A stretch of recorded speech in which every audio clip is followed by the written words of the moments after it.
Ẹ kú dédé wòye gbogbo ẹ̀yin olólùfẹ́ Olóyinka TNT, ẹ kú bójọjọ́ ṣe rí. Fún gbogbo ẹ̀yin tẹ́ ń wí pé ṣé igbó mímu ṣé ó máa ń help fún àti dóra wa.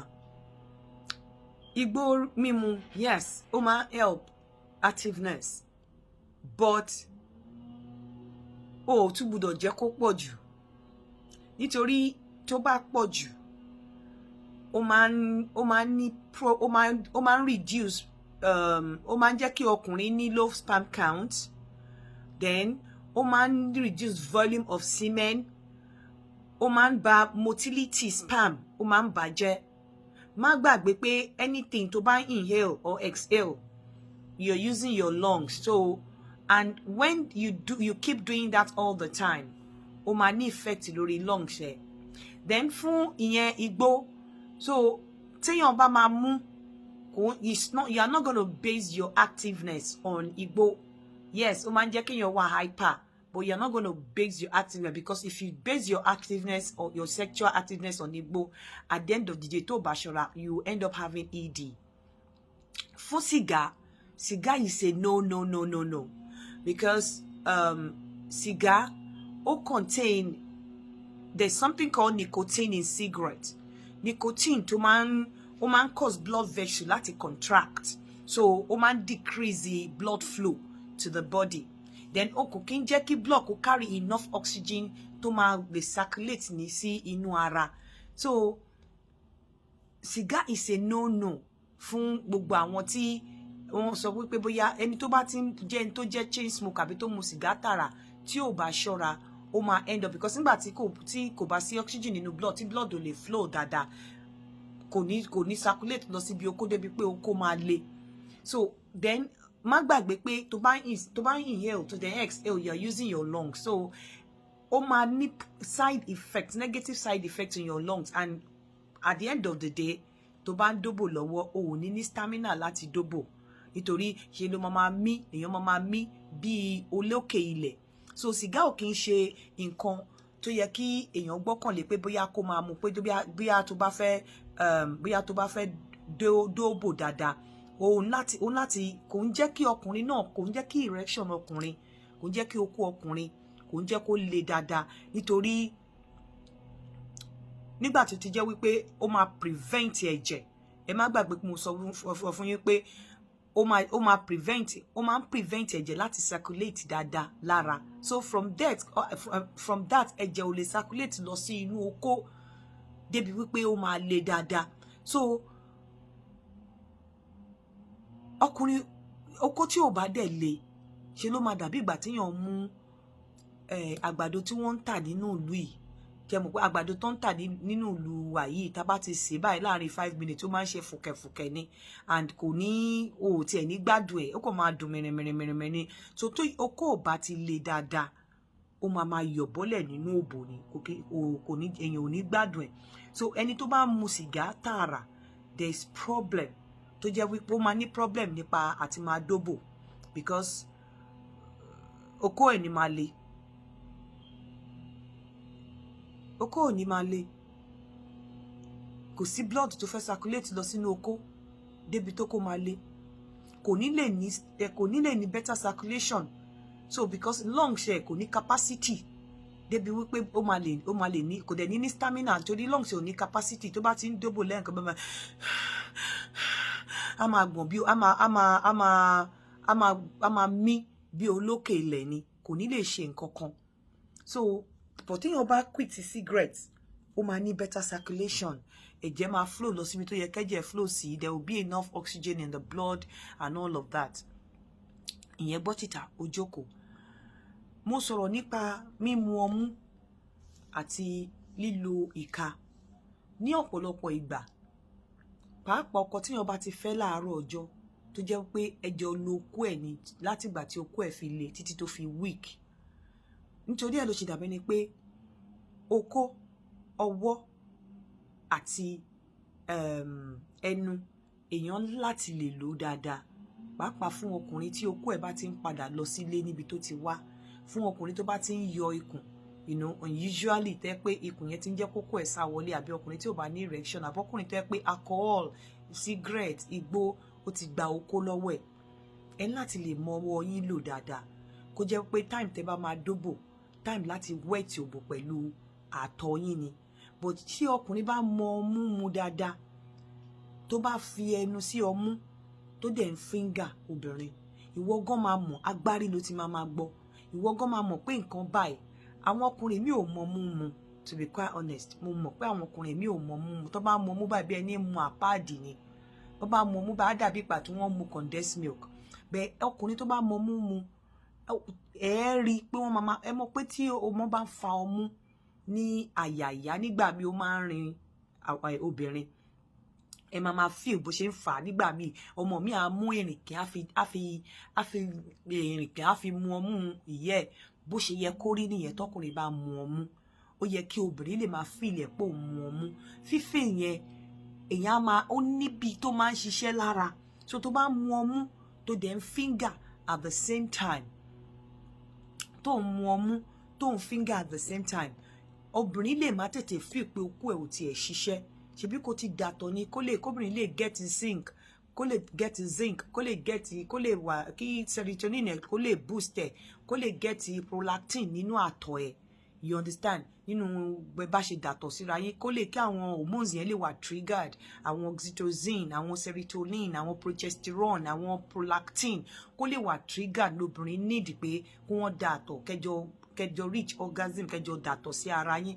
Bọ̀ tó okó ò bá wá lẹ́ǹkankan tó kó ò bá ṣiṣẹ́ tó kó dẹ̀ wù ẹ́ dó tó wù ẹ́ kára ẹ̀ wálẹ̀, ẹ lè fi ẹnu àti ọwọ́ finger obìnrin. Ẹ máa fi ẹnu mu ọmú, ẹ dẹ̀ máa fọwọ́ finger òbò. Ó ní bọ́n ṣe ń finger òbò tó jẹ́ pé obìnrin yẹn gan máa mọ̀ pé wọ́n wà ńbẹ̀.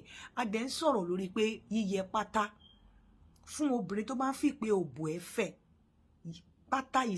Yíyẹ pátá is another means láti dó okó. Torí tó o bá ń bọ́ pátá ní gbogbo ìgbà tó ń dára nù, ìwọ ò ní fìlẹ̀, ọkọ ẹ̀ ò ní fìlẹ̀. Pàápàá àwọn obìnrin tó bá ti bímọ, tí o bá ń bọ́ pátá dóko ní gbogbo ìgbà, ẹ má jẹ́ ká tanra wa. Tọkùnrin bá fi okó sínú òbò tí òbò yẹn bá jì, ìwọ gan obìnrin tó ń dó lọ́wọ́ ó mọ̀.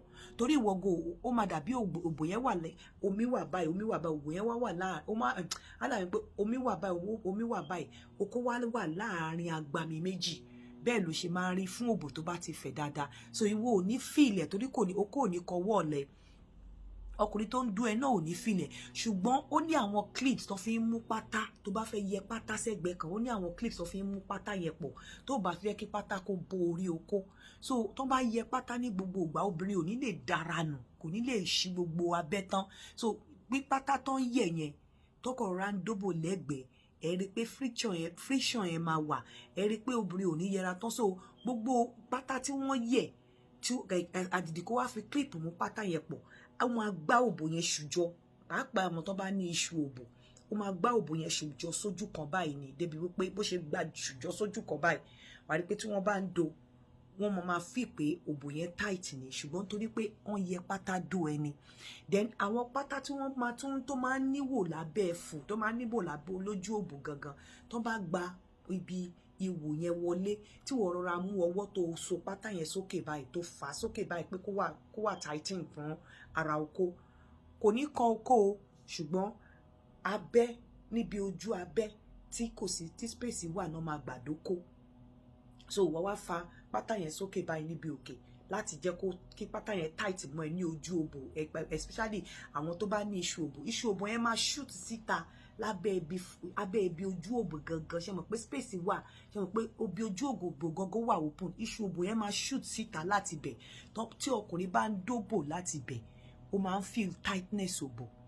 So ìwọ tó bá ń fi ìpòbò ẹ̀ fẹ̀, tó lè ṣe exercise, tó lè ṣe pelvic exercise, tí o dẹ̀ mọ̀ bó ṣe ń fi muscle bó ṣe ń tighten muscle mọ́ okó, ọ̀nà tó fi lè jẹ́ kí ọkùnrin tún gbádùn òbò ni wípé ẹ máa yẹ pátá dóko, kẹ́dẹ̀ máa fojú òbò sílẹ̀, àbí kẹ́ máa wọ pátá tó fojú òbò sílẹ̀, kẹ́ wá fà sí, kẹ́ fa pátá yẹn báyìí, pátá yẹn fojú òbò sílẹ̀, wá fà sí bí òkè báyìí, á lè tighten mọ́ òbò ẹ, iṣu òbò ẹ á lè shoot out láti bí ojú ibi tí ó open yẹn.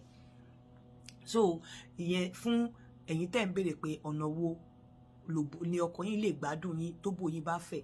ẹ lọ máa yẹ pátá dóko. Ẹ má máa, torí tẹ́ bá gbọ́ pátá ní gbogbo ẹ máa dára nù ni. Ẹ kó gbogbo ẹsẹ̀ sókè, wọ́n bá wọnú bá alágbálúgbú omi òjò ni wọ́n máa wọ̀. So kò dẹ̀ ń ṣẹjọ́ anybody. Tóbìnrin bá ti bẹ̀rẹ̀ sí ní bímọ, ẹ gbàgbé yàtọ̀ sí pé bí o fẹ́ lọ ṣe surgery, òbò ẹ ò lè tight mọ́, kò lè dàbí tìgbà kan mọ́.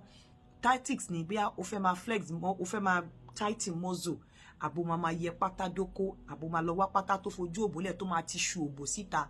Then tí ọ̀rọ̀ pé bóyá tí okó ọkọ ò bá sábà ṣiṣẹ́ mọ́ tààrà tó dẹ̀ jẹ́ pé wọ́n lo okó yẹn tó fi gbó bẹ́ẹ̀ yẹn, ẹ̀yin ọkùnrin ẹ lọ kọ́ bọ́n ṣe ń mu ọyàn.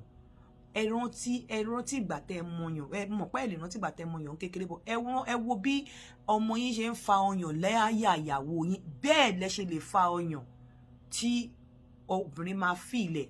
Ẹ má máa mu ọyàn bí ẹni mu àpáàdì, ẹ má máa mu ọyàn bí ẹni mu blóńbló, ẹ má máa pìtì ọyàn. Mi ní kẹ́ tẹ́ ní tẹ́ bàrà o, but tẹ́ bá mú, ẹ má máa pìtì ẹ̀ jù. Ó yẹ kẹ́ máa fún ní bite yẹn nígbà tó obìnrin tẹ́ dẹ̀ ń finger lọ́wọ́, torí obìnrin ti táṣì, ó ní nǹkan tó ń ṣe. Ibi tí obìnrin ti máa ń gbọ́ ó máa ń lágbára. Then bite yẹn náà bóbìnrin ṣe ń gbọ́ yẹn, ẹ̀jẹ̀ tó ń rush sí ibi ojú ọyàn, tó ń rush sí ibi òbò tẹ́ ń finger yẹn, ó ní nǹkan tó ń ṣe. Ó máa ń tètè jẹ́ kóbìnrin reach orgasm, máa ń tètè jẹ́ kóbìnrin dàmíra ni. So tẹ́ bá wá fẹ́ dóra yín, tí okó bá tiẹ̀ wá lè tààrà láti wet òbò ni fún sperm, so that kí kẹ́ lè trigger àwọn hormones, àwọn neurotransmitters àwọn tó wà lára irú serotonin tí mo sọ fún yín pé you have 10% of it in your brain and you have 90% of it in your intestine. So ìgbà míì láti lè boost ẹ ní láti dóra yín, so that ẹ mọ̀ ẹ lè boost a lè ṣe pé kò gbúdọ̀ lójú lára. Tó bá lójú, mo ti sọ àwọn nǹkan tó máa ń cause fún yín.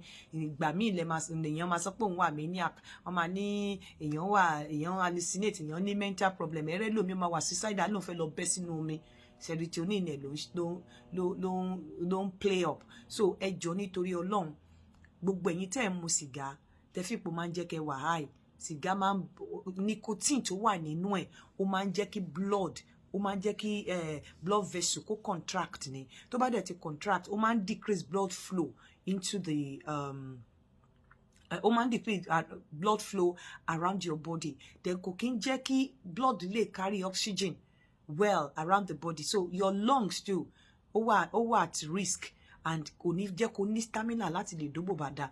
Ìwọ tó feel wípé igbó máa ń fúnyàn lágbára, yes, igbó máa ń jẹ́ kéèyàn ní agbára, igbó máa ń jẹ́ kéèyàn wà hyperactive, but tó bá tún ti pọ̀jù tó bá ṣọ́ra, á cause erectile dysfunction, I mean á cause ED, á dẹ̀ cause á jẹ́ kí àwọn sexual hormone, the estrogen and the testosterone, tó bá ṣọ́ra jẹ́ kó máa play up, á bàjẹ́. So ẹ jọ̀ọ́ gbogbo nǹkan ìwọ̀ntúnwọ̀nsì ni. Then ìwọ tó mọ̀ pópó ẹ̀fẹ̀ náà, ẹ máa try láti máa yẹ pátá dóko, ẹ máa try láti máa já pátá dóko. Bíi pé já pátá yẹn ni pé àwọn pátá kan wà tó ní clip níbi ẹ̀gbẹ́, wọ́n bá ti tú clip yẹn, wàá tún wá lọ ra clip tó fi mú pátá pọ̀ sẹ́gbẹ́ kan, wàá mú pọ̀ sẹ́gbẹ́ kan. Àwọn bra kan wà tó jẹ́ pé níbi ojú ọyàn báyìí, clip ló attach ẹ̀ mọ́ ibi abẹ́ ọyàn. Kò ń ṣe gbogbo ìgbà la máa bọ́ bra tá bá fẹ́ dóra wa. Ìgbà míì wàá kọ́ ra tú clip yẹn, wàá tú clip yẹn níbi ojú ọyàn bá wàá dẹ̀ yọ ọyàn síta, wàá dẹ̀ fúnra rẹ̀ ló máa fọwọ́ gbé ọyàn sọ́kùnrin lẹ́nu. Gbogbo àwọn nǹkan tó máa ń trigger, tó máa ń jẹ́ kọ́kùnrin rántí àwọn nǹkan kan nìyẹn. So ẹ̀yin ọkùnrin náà, ẹ lọ kọ́ bọ́n ṣe ń mọyàn. Ẹ má máa mọyàn bí ẹni ń fa blóńbló, ẹ má máa mọyàn bí àpáàdì. Ẹ máa lọ, ẹ wo ọmọ yín tó bá ń mọyàn lẹ́nu ní àyàyá ẹ̀, tí ọyàn tó ń fà tó ń jẹ́ omi jáde, ẹ máa fà bí ìgbà tẹ́ fẹ́ fa omi jáde nínú ẹ̀ ni. Ẹ dẹ̀ máa finger, ẹ̀yin náà ẹ mọ̀ tóbìnrin bá bẹ̀rẹ̀ sí ní wet, ẹ mọ̀ pé tẹ́ bá finger dáadáa, obìnrin gan tí rí ibi tí obìnrin ti ń dó ìka yín bí ẹni dóko, wọ́n á máa dó ìka yín báyìí, wọ́n á dẹ̀ máa dó ìka yín, wọ́n á máa lẹ̀dí mọ́ ìka yín. Yes, ẹ ní láti kọ́ bó ṣe ń dó ìka, bó ṣe ń dó ìka ẹ ní láti kọ́ bó ṣe ń fi ìka dóbò tí obìnrin dẹ̀ máa dó ìka ẹ padà. shabarikolo.com, ẹ lọ register ń bẹ o, mo máa bọ́ta later. Ire o, ó dàbọ̀.